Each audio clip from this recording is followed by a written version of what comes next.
যখন জানতে পারবো যে আল্লাহ আমাকে ভালোবাসে না। তা এই জন্য দেখেন, আমরা আল্লাহকে ভালোবাসি, কিন্তু আল্লাহ যে আমাদেরকে ভালোবাসেন কিনা এই গ্যারান্টি তো আপনার কেউ দিতে পারতেছেন না। পারতেছেন? তবে আপনার গ্যারান্টি দিতে পারবেন। একটা পদ্ধতি বলে দিলে আপনার কি দিতে পারবেন? গ্যারান্টি দিতে পারবেন যে আল্লাহ আপনাকে ভালোবাসে। এই গ্যারান্টি কোথায়? কোরআনের মধ্যে দেখেন, আর সূরা আল ইমরানের 31 নম্বর আয়াতের মধ্যে আল্লাহ কি বলেন? আল্লাহ বলেন, কুল ইন কুনতুম তুহিব্বুনাল্লাহ, ও নবী তুমি তোমার উম্মতকে বলে দাও, কুল ইন কুনতুম তুহিব্বুনাল্লাহ, তোমরা যদি আল্লাহকে ভালোবাসতে চাও বা আল্লাহকে ভালোবাসো, আল্লাহ তাআলা নবীকে বলছেন তুমি তোমার উম্মতকে বলো, তুমি তাদেরকে বলো, তুহিব্বুনাল্লাহ, তোমরা যারা আল্লাহকে ভালোবাসো, এই ভালোবাসা যাদের দাবি আছে, সুতরাং তোমাদের একটা কাজ করতে হবে, ফাত্তাবিউনি, আমি নবীকে সার্বিক বিষয় অনুসরণ করতে হবে। আউযু বিল্লাহি মিনাশ শাইতানির রাজীম, বিসমিল্লাহির রহমানির রহিম, ওয়া মান ইউতি'িল্লাহা ওয়ার রাসূল ফাউলাইকা মা'আল্লাযীনা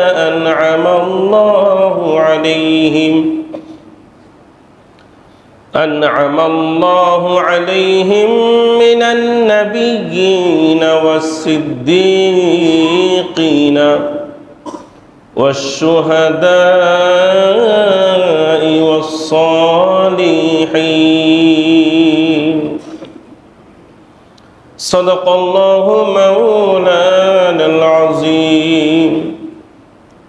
وقال النبي صلى الله عليه وسلم لا يؤمن أحدكم حتى أكون أحب إليه من والده وولده والناس أجمعين أو كما قال عليه الصلاة والسلام. الحمد لله, আল্লাহ রাব্বুল আলামিনের দরবারে লক্ষ কোটি শুকরিয়া যে মহান আল্লাহ রাব্বুল আলামিন পবিত্র জুমার দিন জুমার নামাজ হুকুম আদায় করার জন্য আল্লাহ রাব্বুল আলামিন তার অসংখ্য বান্দাদের মধ্যে থেকে আমাদেরকে নির্বাচন করেছেন, আমাদেরকে তার ঘরে আসার তৌফিক দান করেছেন, কোরআন ও হাদিস থেকে আলোচনা শুনবার জন্য বসার তৌফিক দান করেছেন। এই জন্য আমরা সকলে অন্তরে গহীন থেকে উচ্চ কণ্ঠে বলি আলহামদুলিল্লাহ। সম্মানিত মুসলিম ভাইরা, গত সপ্তাহে আলোচনা হয়েছিল আমাদের নবী হযরত মুহাম্মদ মুস্তাফা সকলে বলেন সাল্লাল্লাহু আলাইহি সাল্লাম, তার মান মর্যাদা সম্মান কত বেশি, কেন এত বেশি? কারণ আল্লাহ নবীর মধ্যে কিছু এমন কোয়ালিটি ছিল, এমন কিছু গুণ ছিল, এমন কিছু বৈশিষ্ট্য ছিল যেগুলো অতীত কোনো নবী রসুলের মধ্যে ছিল না।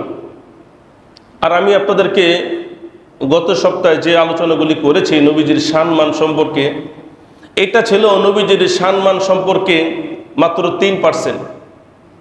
কত ভাই? 3% ছিল, আরও 97% রয়ে গেছে। এখন এই 97% যদি বলতে থাকি তাহলে মোটামুটি আরো কয়েক মাস লেগে যাবে, তা আরো বিষয় তো জানার দরকার আছে। মূলত গত সপ্তাহে নবীজির শান মান যে কত বেশি, আমাদের নবীর সম্মান কেন এত বেশি, এমনি তো হয় নাই। একটা কথা আছে না, মায়ের পেট থেকেই সম্মান নিয়ে আসে না, সম্মান করে নিতে হয়, সম্মান করে নিতে হয়।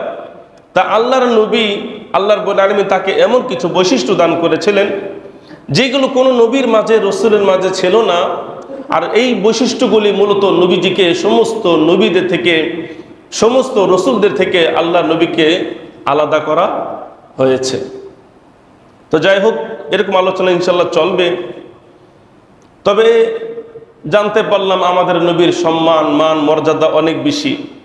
ব্যাখ্যা যদি নাও করতাম আলহামদুলিল্লাহ, তারপরও আমাদের নবীর সম্মান আমাদের অন্তর থেকে একটু কমতো না। তবে জানলে একটু ভাল লাগে, আসলে আমাদের নবীর কত দামি একজন নবী পেয়েছি আমরা। তা আমরা সবাই তো ধন্য, কি বলেন ইনশাআল্লাহ? সবাই আমরা ধন্য। আর ধন্য কেন হব না এটাও বলবো একদিন আলোচনা ইনশাআল্লাহ। এখন নবীর সম্মান শুনলাম, নবীর মান মর্যাদা বুঝলাম, সেই নবীর উম্মত আমরা এটাও বুঝলাম। কিন্তু একজন উম্মত হিসাবে অন্তরের মধ্যে, আপনাদের অন্তরের মধ্যে একটা ইচ্ছা আছে কিনা সেটা আমি আগে প্রশ্ন করি, এরপর আপনার উত্তর দেবেন। সেটা হলো যে আমাদের নবী হযরত মুহাম্মদ মুস্তাফা সাল্লাল্লাহু আলাইহি সাল্লাম তিনি তো জান্নাতের সবচেয়ে উঁচু মাকামে থাকবেন, কোনো সন্দেহ আছে? না। জান্নাতে সর্বপ্রথম যিনি জান্নাতকে উদ্বোধন করবেন আমাদের নবী হযরত মুহাম্মদ মুস্তাফা সাল্লাল্লাহু আলাইহি সাল্লাম।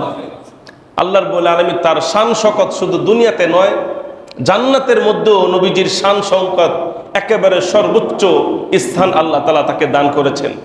এখন প্রশ্ন হলো, সেই নবীর সাথে জান্নাতে আমাদের থাকা দরকার আছে না নাই?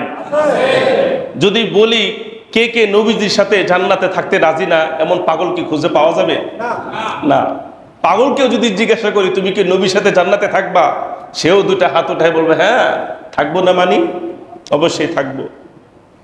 তা নবীজির সাথে জান্নাতে থাকার সৌভাগ্য অর্জন করা, কি এক অনুভূতি, কি এক আবেগ। এই আবেগ প্রত্যেকটা মুমিন মুসলমানের অন্তরে থাকা চাই। একটা জিনিস খেয়াল করেন, দুনিয়ার মধ্যে বর্তমান যে সময়টা যাচ্ছে, এই সময়টা যাচ্ছে সেলফির যুগ। কিসের যুগ? সেলফির যুগ, ভাইরালের যুগ, পপুলারিটি অর্জন করার যুগ, প্রসিদ্ধতা সুখ্যাতি অর্জন করার একটা যুগ বর্তমান চলতেছে। এই জন্য তো দেখেন না, যখন কেউ কোনো বিশেষ ব্যক্তির সাথে সাক্ষাৎ করে তখন তার এই সাক্ষাৎটাই একেবারে অপূর্ণ হয়ে যায় যদি সেটা সেলফিতে বন্দী না হয়। কি বলেন? সেলফির মধ্যে যদি না আসে, কেমন যেন ওই সাক্ষাৎটা কি হয়ে যায়, বরবাদ হয়ে যায়। এই জন্য বিশেষ কোনো ব্যক্তির সাথে আমাদের যখন সাক্ষাৎ হয় বা বিশেষ স্থানে যখন আমরা যাই, আমি যে গেলাম এটা তো পাবলিকে জানলো না। আমি যে ডক্টর ইউনূস সাহেবের সাথে সাক্ষাৎ করলাম এটা তো পাবলিকে জানলো না। আমি বাংলাদেশের সবচেয়ে ধনী ব্যক্তি তার বাসায় গিয়ে যে টেবিলে একসাথে খানা খেলাম এটা তো কেউ জানলো না। জানাইতে হবে কিভাবে? সেলফির মাধ্যমে, ছবি তোলার মাধ্যমে। তাহলে এটা করে আমরা কি বোঝাতে চাই? যে আমি কিন্তু সাধারণ কোনো মানুষ না, আমার কিন্তু ডক্টর ইউনূস সাহেবের সাথে উঠা বসা আছে, পাবলিক তোমরা সবাই দেখো। তাহলে ব্যক্তি, উচ্চ পদের ব্যক্তির সাথে একটু সময় অতিবাহিত করা, এটা দুনিয়ার মানুষই নিজের জন্য খুব ভাগ্যের বিষয় মনে করে। আর এটাকে যদি আরো কি বলে ফেসবুক ইউটিউবে দিতে পারে তবে আরো বেশি নিজেকে ধন্য মনে হয়। কি বলেন ভাই? এ হলো দুনিয়ার অবস্থা। তা দুনিয়ায় একজন সেলিব্রিটি অথবা একজন বড় সুখ্যাতি প্রসিদ্ধ কোনো ব্যক্তির সাথে যদি আমাদের এই থাকার আগ্রহটা, ছবি তোলার আগ্রহটা যদি এত বেশি হয়, তাহলে আল্লাহর নবীর সাথে জান্নাতে থাকার সৌভাগ্য এর চাইতে কি কম হওয়া দরকার, নাকি হাজার হাজার লক্ষ লক্ষ গুণ বেশি হওয়া দরকার? লক্ষ গুণ বেশি দরকার। সুতরাং নবীর সাথে কিভাবে জান্নাতে থাকা যায়, নবীর সাথে জান্নাতে যেভাবে সেলফি তোলা যায়, কি বলেন? জান্নাতে সেলফি তোলার ব্যবস্থা থাকবে রে ভাই, আফসোস করেন না। জান্নাতে থাকবে, এমন কোন বান্দার চাহিদা নাই যে চাহিদা আল্লাহ তাআলা জান্নাতের মধ্যে কি করবেন না, পূরণ করবেন না। তা নবীজির সাথে জান্নাতে থাকা প্রত্যেকটা মুমিনের কাম্য হওয়া দরকার, প্রত্যেকটা মুমিনের চাহিদা হওয়া দরকার। যে দুনিয়ায় এই সমস্ত ব্যক্তি তো তুচ্ছ, যদি ঈমান নিয়ে না মারা যেতে পারে। এই ইলন মাস্কের সাথে কেউ যদি ছবি তোলে বা তার সাথে একটু সময় দেয়, এটাকে ধন্য মনে করার কিছু নাই। কারণ এই ইলন মাস্ক সে মুসলমান নয়, সে যাবে যদি তওবা না করে যাবে কোথায়? জাহান্নামে। তো যাই হোক বন্ধুরা আমার, নবীর সাথে কিভাবে জান্নাতে থাকা যায় এমন কিছু আমলের কথা ইনশাল্লাহ আজকে শুরু করলাম। যদি শেষ হয় ভালো কথা, যদি শেষ না হয় তাহলে ইনশাল্লাহ আগামী জুমাও বলবো।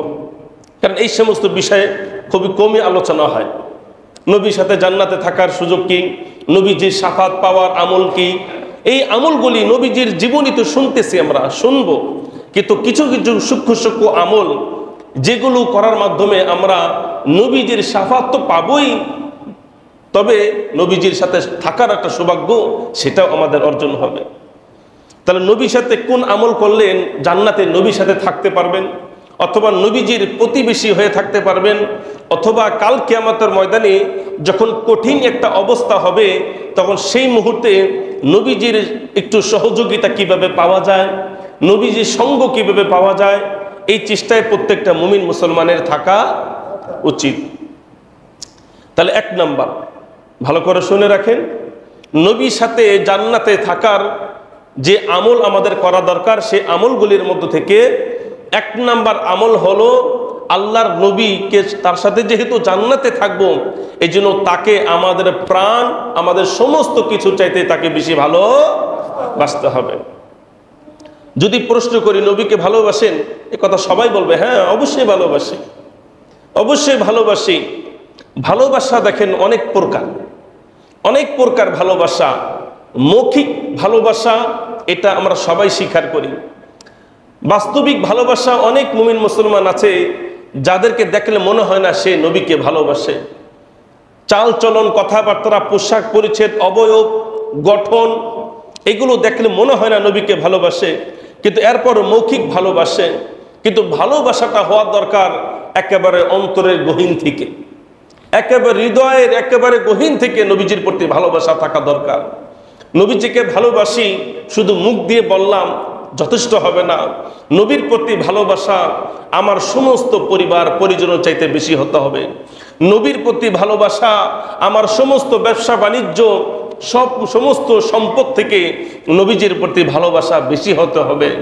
নবীজির প্রতি ভালোবাসা আমাদের পরিবার পরিজন, আমাদের সন্তান, আমাদের মা বাবা, আত্মীয় স্বজন, সমস্ত রক্তবন্ধীন যত আত্মীয় স্বজন আছে সবার চাইতে নবীর প্রতি ভালোবাসা বেশি থাকতে হবে।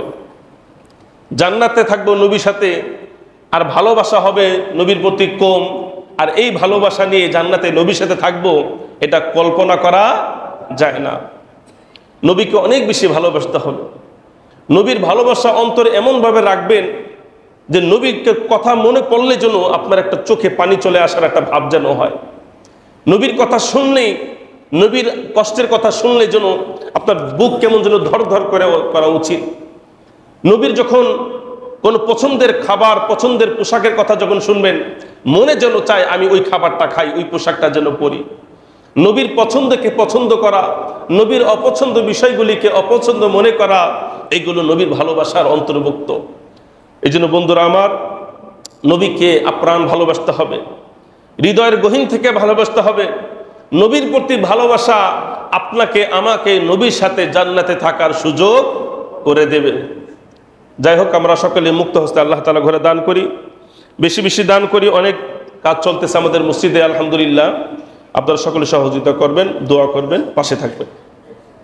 যাই হোক, নবীজি ভালোবাসা আলোচনা চলতেছিল। তা দুনিয়ার মধ্যে অনেক ধরনের ভালোবাসা আছে। অনেক মুমিন মুসলমান আছে যার অন্তরে স্ত্রীর ভালোবাসা বেশি, মা বাবার ভালোবাসা বেশি তো আছে। আবার অনেক লোক আছে যাদের অন্তরে বিভিন্ন প্লেয়ারের ভালোবাসা আছে, বিভিন্ন খেলোয়াড়ের ভালোবাসা আছে, বিভিন্ন নায়ক নায়িকাদের ভালোবাসা আছে। দুনিয়ার একমাত্র নবীর ভালোবাসা, নবীর ভালোবাসা ছাড়া পৃথিবীর কোনো ভালোবাসা মানুষকে জান্নাতে নিতে পারবে না। আপনি বলবেন মা বাবার ভালোবাসা, না না, মা বাবার ভালোবাসাও আপনাকে জান্নাত দিতে পারবে না যতক্ষণ পর্যন্ত এই ভালোবাসাটা আল্লাহ তাআলার কাছে গ্রহণযোগ্য না হবে। এখন একজন হিন্দু ছেলে, সে তার মা বাবাকে অনেক বেশি ভালোবাসে, আপনার আমার চাইতে বেশি ভালোবাসে। এখন এই ভালোবাসা কি তাকে জান্নাতে নেবে? বলেন ভাই, জান্নাতে নেবে না।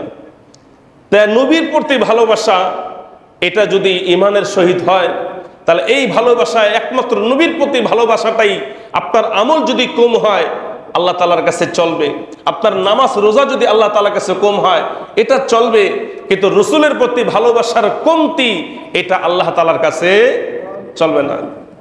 তা আল্লাহ রাব্বুল আলামিন তারপরে নবীজিকে অনেক বেশি ভালোবাসতে হবে। নবীজির ভালোবাসাটাই মূলত আল্লাহ তাআলার ভালোবাসা। এক সাহাবী রাদিয়াল্লাহু তাআলা আনহু তিনি এসে রাসূল পাক সাল্লাল্লাহু আলাইহি সাল্লামকে জিজ্ঞাসা করছেন, ইয়া রাসূলুল্লাহ, ইয়া রাসূলুল্লাহ, মাতাস সাআহ, কিয়ামত কবে হবে বলেন তো একটু। নবীজির কাছে সে কি করে জিজ্ঞাসা করতেছেন, ইয়া রাসূলুল্লাহ মাতাস সাআহ, কিয়ামত কবে সংঘটিত হবে। আল্লাহর নবী বললেন, কিয়ামত কবে সংঘটিত হবে মানে ওমা আদাত্তাস সাআহ, তুমি কিয়ামতের জন্য এমন কি প্রস্তুতি গ্রহণ করেছো যে তুমি এই সেই জিজ্ঞাসা করছো যে কিয়ামত কবে হবে। তুমি যে বলতেছো কিয়ামত কবে হবে, আমি তোমার কাছে প্রশ্ন করি তুমি কিয়ামতের জন্য কি প্রস্তুতি গ্রহণ করেছো। কি বলেন? আমরা বললাম যে কিয়ামত হয় না কেন, কিয়ামত হইলে তো বিপদ। বিপদ এই মুহূর্তে আমরা আল্লাহ তাআলার কাছে কি জবাব দেব। কিন্তু যদি কিয়ামতের আগে, মৃত্যুর আগেই যদি আমল ঠামল ভালো করে নিতে পারি, ঈমান আমল যদি মজবুত করে নিতে পারি, তাহলে তো কি নাই, কোনো টেনশন নাই। নবীজি বললেন যে তুমি যে বলছো কিয়ামত কবে হবে, আগে বলো তুমি কিয়ামতের জন্য কি প্রস্তুতি গ্রহণ করেছো। তখন সে সাহাবী বললেন, ইয়া রাসূলুল্লাহ, ওয়া মা আ'দাততু লাহা মিন কাসীরি সালাতিন ওয়ালা সাওমিন ওয়ালা সাদাকা ওয়ালাকিন্নী উহিব্বুল্লাহ ওয়া রাসূলা। সাহাবী এসে জিজ্ঞাসা করলেন, ইয়া রাসূলুল্লাহ, আমি কিয়ামতের জন্য তেমন কোনো প্রস্তুতি গ্রহণ করি নাই, কিয়ামতের জন্য অনেক আমল করা দরকার, আমি এত আমল করতে পারি নাই। ইয়া রাসূলুল্লাহ, লা মিন কাসীরি সালাতিন, আমার তেমন কোনো নামাজ নাই, অর্থাৎ আমি বেশি কিছু নামাজ পড়তে পারি নাই। ওয়ালা সাওমিন, আমি তেমন বেশি রোজা রাখতে পারি নাই। ওয়ালা সাদাকাহ, আমি তেমন কোনো দান খয়রাত করতে পারি নাই। নবী গো, তবে একটা কাজ আমার অন্তরে বেশি, সেটা হলো উহিব্বুল্লাহ ওয়া রাসূলাহু, আমি আল্লাহ এবং তার রাসূলকে বড় ভালোবাসি। সুবহানাল্লাহ, আমি আল্লাহ এবং তার রাসূলকে অনেক বেশি ভালোবাসি। এই কথা বলার সঙ্গে সঙ্গে নবীজির মুখে হাসি চলে আসলো। নবীজি সূক্ষ্ম একটা কথা বললেন, বললেন আনতা মা আহাবাবতা, তুমি যারে বেশি ভালোবাসো তার সাথেই তুমি জান্নাতে তুমি থাকবে। সুবহানাল্লাহ। অর্থাৎ আমি নবীর ভালোবাসা যদি তোমার অন্তরে হয়, আমি নবীকে যদি তোমরা বেশি ভালোবাসো, এই ভালোবাসা তোমাদেরকে জান্নাতে নিয়ে যাবে।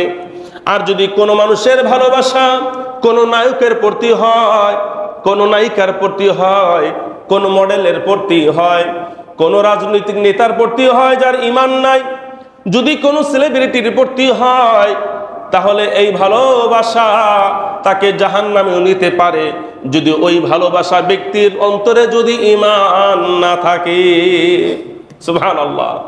তাহলে নবীজির ভালোবাসা, নবীজি বলছেন আনতা মা আহবাবতা, এটি হলো বুখারী শরীফের ৬০৬,১৬৯ নম্বর হাদিস, মুসলিম শরীফের ২৬39 নম্বর হাদিস। নবী বললেন আনতা মা আহবাবতা, তুমি যারা ভালোবাসে তার সাথে তুমি জান্নাতে থাকবা। সুতরাং তোমার অন্তরে যদি আমি নবীর ভালোবাসা থাকে, তাহলে আমার সাথেই তুমি জান্নাতে থাকবা। আচ্ছা, এই কথা বলার পরে এই কি পরিমাণ তিনি খুশি হয়েছিলেন, এটা কি অনুভব করা যায় ভাই? নবীর মুখ থেকে কথা শুনতে পারা যাই। বন্ধুরা আমার, নবীকে ভালোবাসলেই জান্নাতে থাকা যাবে। ভালোবাসাটা কেমন হওয়া দরকার? নবীজি কি বলছেন জানেন? নবীর ভালোবাসা আপনার আমার ঈমানের পূর্ণতা। নবীর প্রতি ভালোবাসা আপনার আমার ঈমানের পূর্ণতা। আপনার আমার ঈমান পূর্ণ হবে না, আপনি আমি খাঁটি মুমিন হতে পারবো না ততক্ষণ পর্যন্ত, যতক্ষণ পর্যন্ত আপনার আমার অন্তরে নবীর ভালোবাসা না থাকবে। নবীর ভালোবাসা কত পার্সেন্ট? 5%, 10%, 100-এ 100%। 100-তে 100 ভালোবাসা থাকতে হবে। 100-তে 100 ভালোবাসা যদি না থাকে, তাহলে নবীর হাদিস, নবী বলেছেন তোমরা মুমিন হতে পারবে না, মুমিন হওয়া যাবে না। বুখারী শরীফের একেবারে সহজ 15 নম্বর হাদিস, 15 নম্বর হাদিস, মুসলিম শরীফের 44 নম্বর হাদিস। আল্লাহ নবী কি বলেন শোনেন, আপনার আমার ঈমানের পূর্ণতা নবীর ভালোবাসা। নবীর ভালোবাসা নাই, ঈমান সংকীর্ণ। নবীর ভালোবাসা নাই, ঈমান অপরিপক্ক। নবীর ভালোবাসা নাই, দুর্বল ঈমান। নবীর ভালোবাসা নাই, জাহান্নামে যাওয়া জান্নাতে যাওয়া দুইটার মাঝে দ্বিধাদ্বন্দ্ব। আল্লাহ নবী বলেন, ক্বালান নবী সাল্লাল্লাহু আলাইহি ওয়াসাল্লাম, লা ইউমিনু আহাদুকুম, তোমরা পরিপূর্ণ মুমিন হতে পারবা না, হাত্তা আকুনা আহাব্বা, যতক্ষণ পর্যন্ত আমি বেশি ভালোবাসার পাত্র না হব, মিউ ওয়ালিদিহি, বাবার চাইতে, ওয়া ওয়ালাদিহি, সন্তানের চাইতে, ওয়ান নাসি আজমাইন, তোমরা ততক্ষণ পর্যন্ত মুমিন হতে পারবা না যতক্ষণ পর্যন্ত তোমাদের অন্তরে আমি নবীর ভালোবাসা, তোমাদের বাবা, তোমাদের মা, তোমাদের সন্তান, তোমাদের পরিবার পরিজন, তোমাদের স্ত্রী, সমস্ত আত্মীয় স্বজন, এমনকি সমস্ত মানুষের চাইতে আমি নবীর ভালোবাসা যদি বেশি না হয়, তাহলে তোমরা কোনোদিন মুমিন হতে পারবা না। দলের নেতার প্রতি তার কর্মীদের কি ভালোবাসা! আমি আমার নেতার জন্য আমার প্রাণ দিয়ে দিতে পারবো, আমি আমার নেতার জন্য প্রাণ দিয়ে দিতে পারবো। তার রাজনৈতিক ক্ষেত্র দেখা যায় অনেক কর্মী তার নেতাকে কত বেশি ভালোবাসে। আচ্ছা বলেন তো, প্রাণটা যদি দিয়েও দেয় তাহলে সে কি জান্নাতে যাবে না জাহান্নামে যাবে? বলেন। কারণ আল্লাহ বহির্ভূত ভালোবাসা, আমি আগেই বলেছিলাম যে আল্লাহর নবীর ভালোবাসা বহির্ভূত অন্য কোনো ভালোবাসা জান্নাতে নিতে পারবে না, পারবে না জান্নাতে। তাহলে নেতার প্রতি ভালোবাসা, নেত্রীর প্রতি ভালোবাসা, এছাড়া বিভিন্ন দলের প্রতি ভালোবাসা, দলকে ভালোবাসতে গিয়ে নিজের জীবনকে শেষ করে দেওয়া, তাহলে এই ভালোবাসাটা নবীর চাইতে কম নাকি নবীর চাইতে বেশি? বলেন না কেন? নবীর চাইতে বেশি? আপনারা আমার কথা বোঝেন নাই। দলের জন্য যদি কেউ প্রাণ দিয়ে দেয়, এমন রাজনীতি করতে গিয়ে যদি কেউ প্রাণ দিয়ে দেয় যে রাজনীতি নবীজি নিষেধ করে দিয়েছেন, এমন নেতার পিছনে যদি নিজের প্রাণটা দিয়ে দেয়, যেই নেতার চালচলন, নেতার সবকিছু নবীর বিরুদ্ধে, তাহলে তার প্রতি ভালোবাসা প্রকাশ করো তো যদি নিজের প্রাণটা দিয়ে দেয়, তাহলে এই ভালোবাসা নবীর চাইতে বেশি হলো না কম হইল? নবীর চাইতে বেশি হইল। আপনারা আমার কথা কি বুঝতেছেন না? নবীর চাইতে বেশি ভালোবাসা হয়ে গেল। আর নবীর চাইতে ভালোবাসা, এই ভালোবাসা আপনাকে আমাকে জান্নাতে নিতে পারবেন না, পরিষ্কার কথা। নবীর ভালোবাসা সবচেয়ে বেশি হতে হবে। সাহাবীরা নবীজির প্রতি ভালোবাসা প্রকাশ করতো, নিজের প্রাণকে দিয়েছিলেন। নবীর প্রতি ভালোবাসা তাদের এত তীব্র ছিল, এই জন্য নবীজি বলেছেন যে আল্লাহ রসুলের কথা শুনতে গিয়ে ইসলামকে উন্নতি করার জন্য নিজের প্রাণকে যারা উৎসর্গ করে দেবে, এরা হলো প্রকৃতপক্ষে শহীদ, এরাই হলো খাঁটি আশিকে রসুল। তাহলে নবীর ভালোবাসা ছাড়া অন্য কোনো ব্যক্তি, অন্য কোনো দল বা যেটাই বলেন না কেন, তার প্রতি ভালোবাসা ঈমান কি করবে না? পূর্ণ করবে না। নবী বলেন, লা ইউমিনু আহাদুকুম হাত্তা আকুনা আহাব্বা মিন ওয়ালিদিহি ওয়া ওয়ালাদিহি ওয়ান নাসি আজমাইন, তোমরা কোনোদিন মুমিন হতে পারবা না যতক্ষণ পর্যন্ত তোমাদের অন্তরে আমার ভালোবাসা সবচেয়ে বেশি না হবে। অর্থাৎ সমস্ত কিছুর চাইতে ভালোবাসা বেশি হতে হবে। ওয়ান নাসি আজমাইন, সারা পৃথিবী সমস্ত মানুষের ভালোবাসা একদিকে, আর নবীর ভালোবাসা একদিকে। এই যে হাদিসের কথা ভাই, আমার ব্যক্তিগত বানানো কোনো কথা না। হযরত ওমর রাদিয়াল্লাহু তাআলা আনহু একবার হাঁটতেছিলেন, নবী পাক সাল্লাল্লাহু আলাইহি ওয়াসাল্লাম হুয়া আখিযু বিয়াদি উমর ইবনুল খাত্তাব, ওমর ইবনুল খাত্তাব রাদিয়াল্লাহু তাআলা আনহুর হাতটা তিনি ধরলেন। হাতটা ধরার পরে নবীজিকে খুশি হয়ে ওমর রাদিয়াল্লাহু তাআলা বললেন, ইয়া রাসূলুল্লাহ লা আনতা আহাব্বু মিন কুল্লি শাইইন ইল্লা মিন নাফসি। ওমর রাদিয়াল্লাহু তাআলা আনহু খুশিতে নবীজির হাত ধরে বলতেছেন, ইয়া রাসূলুল্লাহ লা আনতা আহাব্বু ইলাইয়া, আপনি আমার কাছে অনেক প্রিয়, অর্থাৎ আমার অন্তরে আপনার ভালোবাসা অনেক বেশি, মিন কুল্লি শাইইন, পৃথিবীর সমস্ত কিছুর চাইতে, ইল্লা মিন নাফসি, তবে আমার প্রাণের চাইতে বেশি না। বুঝতে পেরেছেন? দেখেন সাহাবীরা কত সত্যবাদী ছিলেন। অন্তরে যেটা আছে সেটাই, অন্তরে যেটা আছে সেটাই।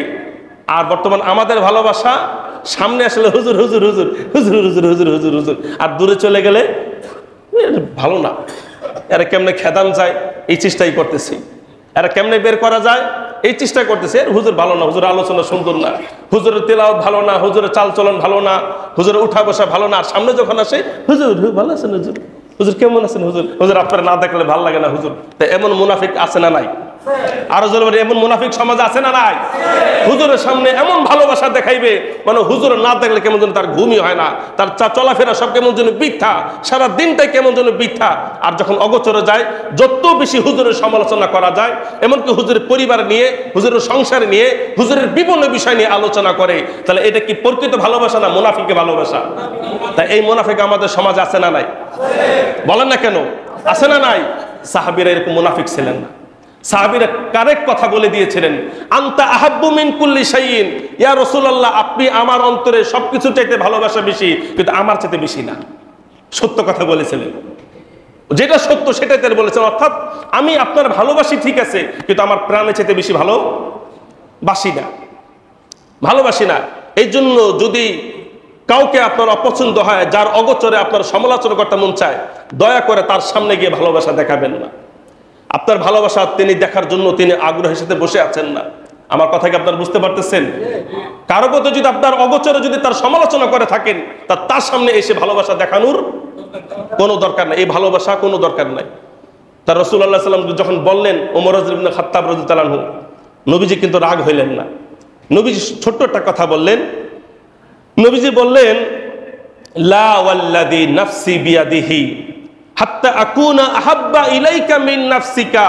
হে ওমর, তুমি সত্য কথা বলছো যে তুমি আমাকে সবকিছুর চাইতে ভালোবাসো, কি তুমি সত্য কথা বলছো, তোমার মধ্যে কোনো নিফাকি নাই, মুনাফিকি নাই, তুমি যেটা সত্য কথা সেটাই বলে দিয়েছো। সুতরাং একটা কথা মনে রাখো ওমর, একটা কথা মনে রাখো, তুমি মুমিন হতে পারবা না ততক্ষণ পর্যন্ত ইলাইকা আহাব্বা ইলাইকা মিন নাফসিকা, তোমার প্রাণের চাইতে আমি নবীর ভালোবাসা যদি বেশি না হয়, তাহলে ওমর তুমি আমার যতই বেশি ভালোবাসো, এই ভালোবাসা তোমাকে প্রকৃত মুমিন করতে পারবে না। ওমর চিন্তায় পড়ে গেলেন যে কি বললাম, কি হইল। তখন উনি অনেকক্ষণ চিন্তা করলেন।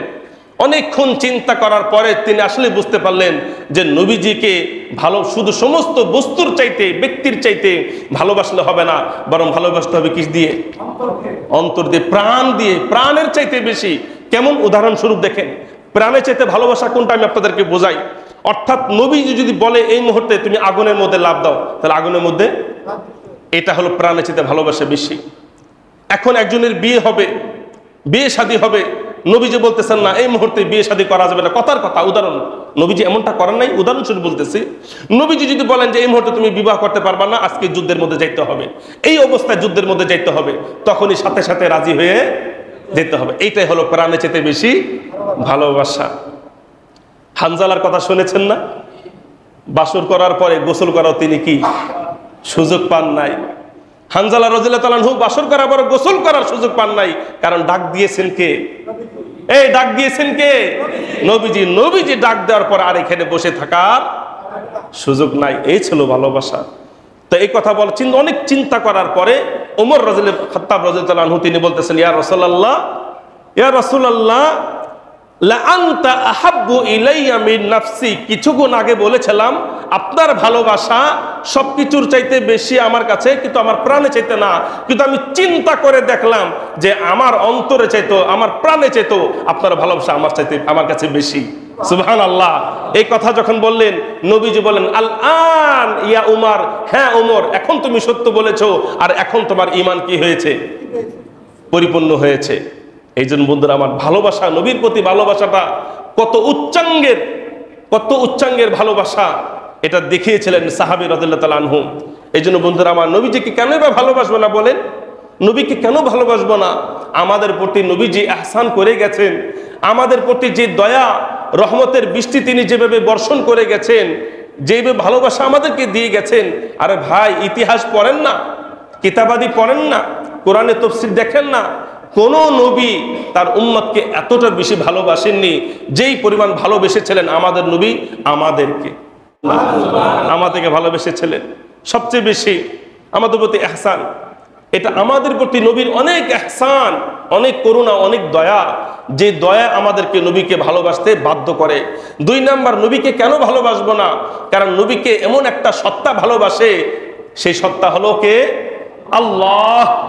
আমার আল্লাহর তাআলার কাছে পৃথিবীর সবচাইতে বেশি ভালোবাসা যদি কারো থাকে তিনি হলেন হযরত মুহাম্মদ মুস্তাফা সাল্লাল্লাহু আলাইহি সাল্লাম। নবীজির ভালোবাসা সমস্ত নবীদের চাইতে আল্লাহর কাছে বেশি, নবীজির ভালোবাসা সমস্ত রাসূলের চাইতে আল্লাহ তাআলার কাছে বেশি। এক কথা বললে পৃথিবীর শুরু থেকে শেষ পর্যন্ত যত নবী রাসূল, যত ওলি আউলিয়া, যত আলেম মুত্তাকি পরহেজগার দিনদার ইমাম ও খতিব মুত্তাকি পরহেজগার যত মানুষ দুনিয়ার মধ্যে এসেছিল, বর্তমান আছে, সামনে আসবে, সবার ভালোবাসা যদি এক সাইডে রাখা হয় তাহলে নবীর ভালোবাসা এর চাইতে আরো বেশি কার কাছে? আল্লাহ তাআলার কাছে। তাহলে আল্লাহ যদি নবীকে এত ভালোবেসে থাকেন তাহলে আমাদের কি ভালোবাসতে হবে না? কি বলেন? যখন আপনি আল্লাহর ভালোবাসার মানুষটাকে ভালোবাসবেন তখনই তো আল্লাহ তাআলার মনটা নরম হইব। এই জন্য নরম হইব কারণ আল্লাহ তাআলা দেখবেন যে না, আমি যারা ভালোবাসি আমার বান্দাও তারা ভালোবাসে, তখনই তো আল্লাহ দিল নরম হয়ে যাবে। আর যদি আল্লাহ তাআলা দেখেন যে আমি যারা ভালোবাসি তারে ওই লোকটা ঘৃণা করে, আপনি মনে করেন জান্নাতের চাবি তো আল্লাহ তাআলার হাতে, তাহলে আল্লাহ তাআলা কি তাকে চাবি দেবে? বলেন না কেন ভাই? কোনোদিন দিবেন না। এই জন্য বন্ধুরা আমার, নবীর বৈশিষ্ট্য শুনলেন। নবীরকে ভালোবাসতে হলে অন্তর দিয়ে ভালোবাসতে হবে, সমস্ত ব্যবসা বাণিজ্য ভালোবাসতে হবে। স্ত্রীর কথায় নবীর ভালোবাসা পরিহার করা যাবে না। আমরা অনেক সুন্নাত, নবীজির সুন্নাত আমরা ছেড়ে দেই যেগুলো নবীজি নিষেধ করে গেছেন। নবীজির অনেক আদেশ আমরা অমান্য করি যেগুলো নবীজি আদেশ করেছেন। নবীজির অনেক নিষেধ আমরা অবজ্ঞা করি, ছেড়ে দেই। কেন? কারণ আমার স্ত্রী পছন্দ করে না, আমার স্ত্রী পছন্দ করে না। স্ত্রী পছন্দকে নবীর পছন্দের উপর প্রাধান্য দিলাম, তাহলে ভালোবাসা নবীর চাইতে বেশি হয়ে গেল না? আমার কথা কি বুঝতেছেন ভাই? নবীর প্রতি ভালোবাসা বেশি, অথচ নবীর ভালোবাসাটাই ছিল আমাদের কাছে সবচেয়ে কি বলে প্রাধান্য। যাই হোক বন্ধুরা আমার, তাহলে নবীকে ভালো যদি বাসি, অন্তর দিয়ে ভালোবাসি, নবীর ভালোবাসা যদি আমলের মাধ্যমে হয়, কর্মের মাধ্যমে হয়, তাহলে এই ভালোবাসা আপনাকে আমাকে নবীর সাথে থাকার সৌভাগ্য অর্জন করে দেবে। আল্লাহ তাআলা ব্যবস্থা করে দেবেন যে বান্দা তুই আমার নবীর ভালোবাসিস, তাহলে আমার নবীর সাথে তুই কি থাকবি? জান্নাতে থাকবি। তাহলে এমন কি আল্লাহ করতে পারেন কিনা বলেন? পারেন। 2 নাম্বার, নবীজির সাথে জান্নাতে থাকার সৌভাগ্য অর্জন হবে আরেকটি আমলের উসিলায়। সেই আমল হলো নবীর আনুগত্য করা, সার্বিক বিষয় নবীকে অনুসরণ করা। জীবন ব্যবস্থা, এই জীবন ব্যবস্থা তখন হবে যখন নবীর সুন্নাত অনুযায়ী পরিচালিত করব। নবীর আইন অনুযায়ী, নবীর বলে যাওয়া তরিকা অনুযায়ী, নবীর বলে যাওয়া পদ্ধতি অনুযায়ী যখন আপনারা আমার জীবন ব্যবস্থা পরিচালিত হবে তখনই বুঝতে হবে, তখনই আপনার আমি নবীর সাথে কি করব? জান্নাতে থাকার সৌভাগ্য অর্জন করব। যেটাকে বলা হয় ইতাআতুর রাসূল। ইতাআতুর রাসূল, এই ইতাআতুর রাসূল কত গুরুত্বপূর্ণ একটু মনোযোগ সহকারে শোনেন। আচ্ছা, আল্লাহকে তো সবাই ভালোবাসেন নাকি? সবাই বলবেন, আমার সাথে কথা উত্তর দেবেন। আল্লাহকে তো সবাই ভালোবাসেন। আল্লাহ যে আপনাকে আমাকে ভালোবাসে এটা গ্যারান্টি দিতে পারবেন? হ্যাঁ, আল্লাহকে সবাই ভালোবাসেন, এতে কোনো সন্দেহ নাই। কিন্তু আল্লাহ যে আপনাকে আমাকে ভালোবাসে এই গ্যারান্টি কি দিতে পারবেন? এখন আপনি সারা জীবন আল্লাহকে ভালোবেসে গেলেন, কিন্তু শেষ পর্যন্ত আল্লাহ তাআলাই আপনাকে কি করলো? আপনার ভালোবাসাটাকে তুচ্ছ করে দিল। অর্থাৎ আপনার ভালোবাসাকে সে কি বললো? গ্রহণ করলো না, গ্রহণ করলো না। এই যে বিষয়টা এমন হয়ে গেল, এক লোক একটা মেয়েকে ভালোবাসে, বছরকে বছর তার ভালোবাসার পেছনে ছোটাছুটি করে, একেবারে বছরকে বছর সে পার করে দিয়েছে। সে মনে মনে ভাবতেছে মনে হয় সেও আমাকে কি ভালোবাসে। এই ভালোবাসা করতে করতে গিয়ে নিজের জীবনের অনেক টাকা পয়সা বলেন, অনেক সময় সে নষ্ট করে দিয়েছে।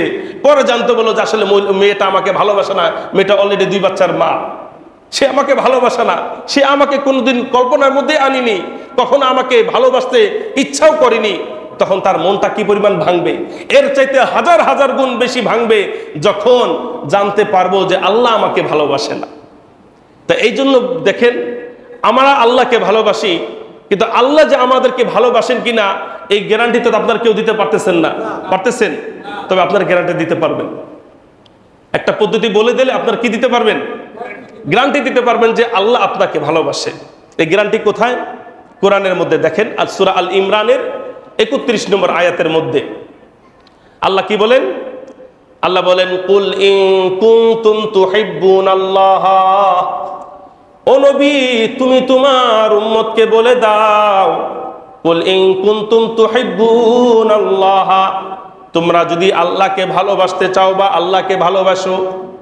আল্লাহ তাআলা নবীকে বলছেন তুমি তোমার উম্মতকে বলো, তুমি তাদেরকে বলো তুহিব্বুনাল্লাহ, তোমরা যারা আল্লাহকে ভালোবাসো, এই ভালোবাসা যাদের দাবি আছে, সুতরাং তোমাদের একটা কাজ করতে হবে, ফাত্তাবিউনি, আমি নবীকে সার্বিক বিষয় অনুসরণ করতে হবে, আমি নবীর কথার অনুযায়ী চলতে হবে।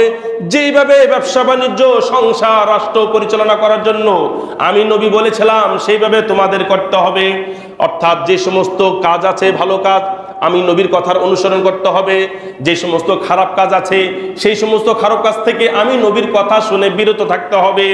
কুল ইন কুনতুম তুহিব্বুনাল্লাহ, তোমরা যদি আল্লাহকে ভালোবাসো, ফাত্তাবিউনি, আমি নবীকে তোমরা বেশি বেশি অনুসরণ করো।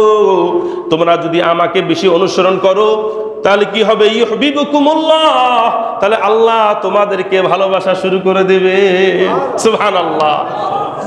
তাহলে আপনি আমি আল্লাহকে ভালোবাসি, কিন্তু আল্লাহ যে আপনি আমাকে ভালোবাসেন এটা গ্যারান্টি নাই। তবে আছে, সেটা হলো আমরা যদি নবীকে অনুসরণ করি, নবীর আদর্শ যদি মেনে চলি, নবীকে যদি সার্বিক বিষয়ে অনুসরণ করি, তাহলে অটোমেটিক ধরে নেবেন আল্লাহ আপনাকে আমাকে কি করেন, ভালোবাসেন।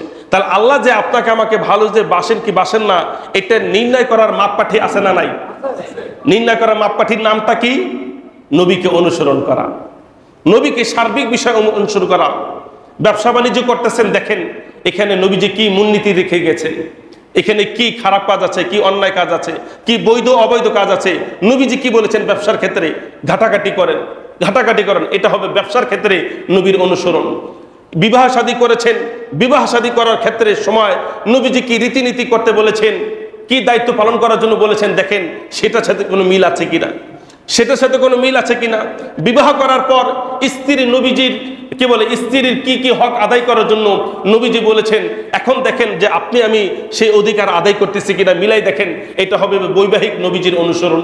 এরকম ভাবে পর্যায় পর্যায় ক্ষেত্রে আপনি আমি মিলাবো, যোগ করব, বিয়োগ করব যে আমার এই কাজের মধ্যে নবীজির সুন্নাত বা আদর্শ আছে কিনা, আছে কিনা। এইভাবে যদি মিলিয়ে মিলে জীবনটা পরিচালনা করতে পারেন, তাহলে ইনশাল্লাহ আল্লাহ তাআলা ভালো শুধু বাসবেন না, ভালো শুধু বাসবেন না, আরো কি করবেন শুনেন। আল্লাহ নবী বলেন, ফাত্তাবিউনি, তোমাদের জীবনের সার্বিক বিষয় আমাকে অনুসরণ করো। তাহলে এই কাজটা যখন তোমরা করবা, ইউহিব্বুকুমুল্লাহ, এক নাম্বার আল্লাহ তোমাদের সবাইকে অনেক বেশি ভালোবাসবেন। আর আচ্ছা বলেন তো, আল্লাহ যদি কোনো বান্দাকে ভালোবাসে, সেই বান্দাকে কি কখনো জাহান্নামে দিবে? দেবে জাহান্নামে? অসম্ভব। আল্লাহ কাউকে ভালোবাসবেন আবার তাকে বলবেন যে সময় মতন জাহান্নামে চলে যাও, বিষয়টা কেমন হতে পারে? এমন হবে না।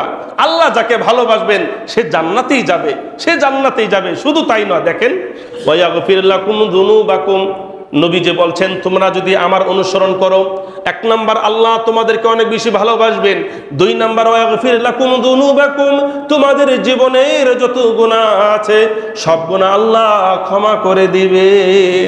সুবহানাল্লাহ। অর্থাৎ আপনি আমি যদি এখন থেকেই আমাদের সার্বিক বিষয়ে, আমাদের সমস্ত জীবনের প্রত্যেকটা অঙ্গে যদি নবীজির সুন্নাত, নবীর আদর্শ, নবীজির কথা, নবীজির হাদিসকে যদি ফলো করি, তাহলে ইনশাআল্লাহ এই কাজটা যদি শুরু করে দেই, তাহলে আল্লাহ আপনাকে আমাকে ভালোবাসবেন, সাথে সাথে আপনার আমার অতীতের গুনাহ আল্লাহ তাআলা কি করে দেবেন? মাফ করে দেবেন। এই যে নবীজির অনুসরণ করলে যে জান্নাতে থাকা যাবে, এই আয়াত কোথায়? এই আয়াতও আছে সূরা নিসার 69 নম্বর আয়াতের মধ্যে। নবীজিকে সার্বিক বিষয়ে ফলো করলে, নবীজিকে নিজের অনুসৃত ব্যক্তি বানালে, সেই ব্যক্তি জান্নাতে যে নবীর সাথে থাকবে, আমার আল্লাহ রাব্বুল আলামিন স্পষ্টভাবে কোরআনে বলে দিয়েছেন। সূরা নিসার 69 নম্বর আয়াতে আল্লাহ তাআলা কি বলেন? আল্লাহ বলেন, ওয়া মান ইউতি'আল্লাহ ওয়া রাসূলা, যারা জীবনের সার্বিক বিষয় আল্লাহ ওয়া রাসূলা, রাসূলকে অনুসরণ করে।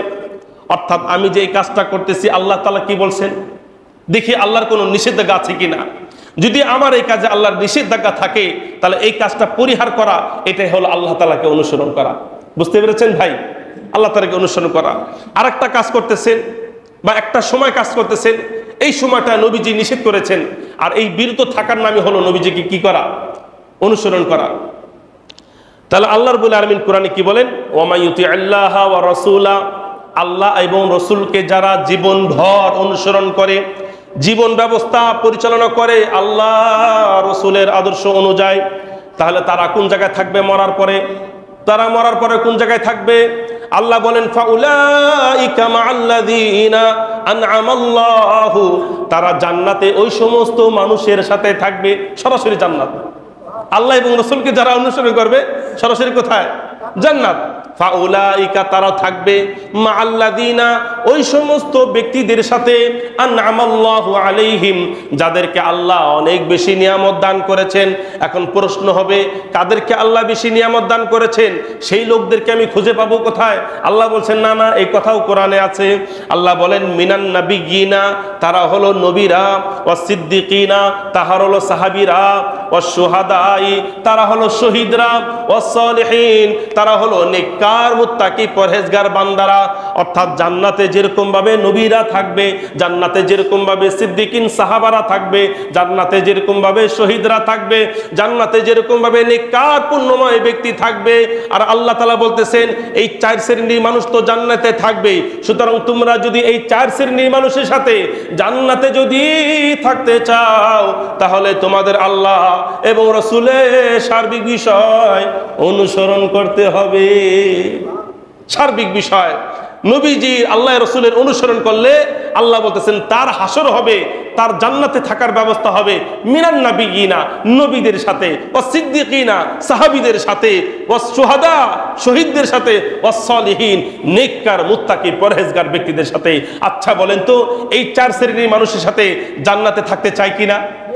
অবশ্যই চাই। তাহলে আমাদের কি করতে হবে? আল্লাহ এবং রাসূলের অনুসরণ করতে হবে, নবীর তরিকা অনুযায়ী চলতে হবে, নবীর সুন্নাত ফলো করতে হবে, নবীর হাদিস ফলো করতে হবে।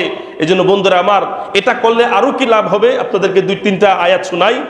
আল্লাহ এবং তার রসুলকে অনুসরণ করলে শুধু কেবল সে কোথায় থাকবে না, শুধু সে জান্নাতেই থাকবে না, বরং দুনিয়ার মধ্যে যতদিন সে থাকবে, যারা আল্লাহ রসুলকে ফলো করবে, অনুসরণ করবে, দুনিয়ার মধ্যে যতদিন থাকবে আল্লাহর পক্ষ থেকে রহমত তাদের উপর বর্ষিত হতে থাকবে। সুবহানাল্লাহ। এটা হলো আল ইমরানের 132 নম্বর আয়াত। আল্লাহ বলেন ওয়া আতিউল্লাহ ওয়া রাসূলা, ওয়া আতিউল্লাহ ওয়া রাসূলা, তোমরা দুনিয়ার মধ্যে যতদিন থাকবা আল্লাহ এবং রাসূলের অনুসরণ করবা। আর এই কাজটা যখন তোমরা করবা, লাআল্লাকুম তুরহামুন, তোমাদের উপর আল্লাহর পক্ষ থেকে রহমত বর্ষিত হতে থাকবে। সুবহানাল্লাহ।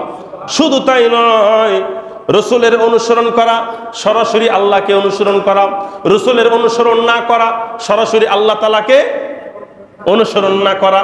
অর্থাৎ আপনি যদি নবীজিকে অনুসরণ করেন, নবীজি কি বলেছেন এই দিকে যদি আপনি চলেন, তাহলে অটোমেটিক কাকে অনুসরণ করা হয়ে যাচ্ছে? বলেন না ভাই, আল্লাহকে। আর নবীকে কে যদি অনুসরণ না করে, যদি বলে আমি আল্লাহকে অনুসরণ করব, তাহলে এটা একেবারে জিরো। একেবারে কি জিরো, একেবারে জিরো। নবীকে ভালোবাসবা, তুমি নবীকে অনুসরণ করবা না, নবীর হাদিস বাদ দিয়া শুধু কোরআন নিয়ে থাকবা। আমাদের সমাজ দেশের মধ্যে এক শ্রেণীর মানুষ আছে আহলে কোরআন। কি বলেন? আহলে কোরআন। এরা হাদিস মানে না, এরা হাদিস মানে না, কোরআনে যা আছে তাই, হাদিস মানতে রাজি না। আহলে কোরআন আপনারা এই যে বললাম, নেটে সার্চ দিয়ে আপনারা দেখবেন, এই আহলে কোরআন, এই ফিতনাবাজ একটা দল আছে যারা নবীর সুন্নাতকে পরিহার করে। নবীজির সুন্নাত এগুলো সত্য না, জোরে বলেন নাউজুবিল্লাহ। নবীর হাদিস এগুলো সত্য না, নাউজুবিল্লাহ। এরা কোরআন অনুসরণ করে। তাহলে কোরআন অনুসরণ করলো কাকে বাদ দিয়ে? আচ্ছা, কোরআন অনুসরণ করতেছে কার অনুসরণ করার জন্য? আল্লাহ। বাদ দিল কাকে? নবীজিকে। আর আল্লাহ তাআলা বলতেছেন এই যে নবীকে বাদ দিয়ে তুই আমার অনুসরণ করবি, এটা কোনোদিন হবে না। নবীর আদর্শ বাদ দিয়ে, নবীর সুন্নাত হাদিস বাদ দিয়ে আপনি যদি কোরআন নিয়ে শুধু থাকেন, এটা আল্লাহ তাআলার অনুসরণ হবে না। কারণ কি জানেন? আপনাদেরকে শোনাই একটা হাদিস। আল্লাহ নবী বলেন, বুখারী শরীফের 6784 নম্বর হাদিস। এই হাদিসের মধ্যে আল্লাহ নবী বলেন, হাদিসের কুদসি, হাদিসের কুদসির মধ্যে আল্লাহ তাআলাই বলেন, মান আতাআ মুহাম্মাদান, যে ব্যক্তি জীবনের সার্বিক বিষয় মুহাম্মদ সাল্লাল্লাহু আলাইহি সাল্লামকে ফলো করলো, অনুসরণ করলো, ফাকাদ আতা আল্লাহ, সে অটোমেটিক আল্লাহকে অনুসরণ করলো। সুবহানাল্লাহ। ওয়ামান আসা মুহাম্মাদান, আর যে ব্যক্তি মুহাম্মদকে বাদ দিল, মুহাম্মাদের আদর্শ বাদ দিল, মুহাম্মাদের সুন্নাত বাদ দিল, মুহাম্মাদের হাদিস বাদ দিল, মুহাম্মাদের আনিত শরীয়তকে বাদ দিল, ফাকাদ আসাল্লাহ, সে যতই কোরআন নিয়ে পড়ে থাকুক, সে কার অবাধ্যতা করলো? আল্লাহ তাআলার অবাধ্যতা করলো। তো সুতরাং নবীকে বাদ দিয়ে কোরআন বোঝা যাবে না, নবীর হাদিস বাদ দিয়ে কোরআন বোঝা যাবে না, আর নবীর আদর্শকে বাদ দিয়ে শুধু কোরআন নিয়ে জীবন পরিচালনা করা, বলেন না কেন ভাই, যাবে না। তওমা তৌফিক ইল্লা বিল্লাহ। তাহলে জান্নাতে নবীর সাথে থাকার যে সমস্ত আমল আছে, কয়টা বললাম? 2টা বললাম, বাকিগুলো ইনশাআল্লাহ আগামী সপ্তাহ বলবো। যারা সুন্নাত পড়ি না, সুন্নাত